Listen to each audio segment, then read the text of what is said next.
James and the Giant Peach by Roald Dahl, Chapter 26.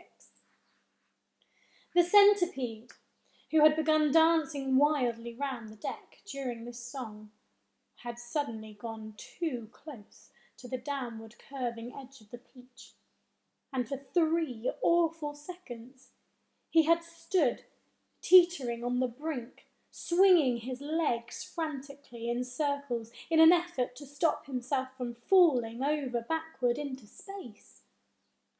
But before anyone could reach him, down he went.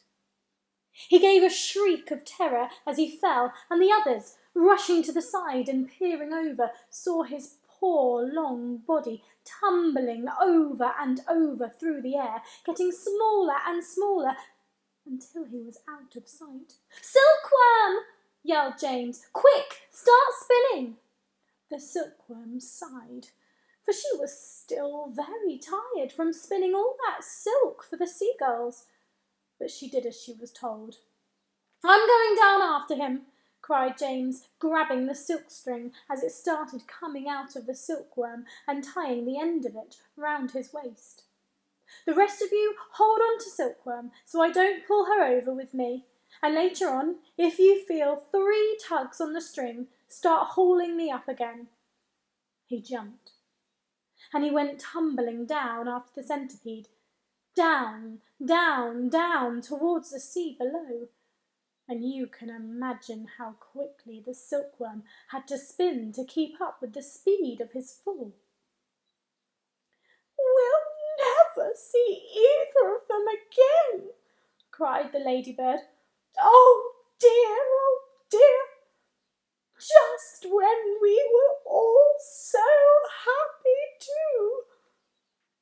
Miss Spider, the glowworm and the ladybird all began to cry. So did the earthworm. "I don't care a bit about the centipede," the earthworm sobbed, "but I really did love that little boy." Very softly, the old green grasshopper started to play the funeral march on his violin, and by the time he had finished, everyone, including himself, was in a flood of tears. Suddenly, there came 3 sharp tugs on the rope. "Pull!" shouted the old green grasshopper. "Everyone get behind me and pull!" There was about a mile of string to be hauled in, but they all worked like mad, and in the end, over the side of the peach, there appeared a dripping wet James, with a dripping wet centipede clinging to him tightly with all 42 of his legs. "He saved me!" gasped the centipede.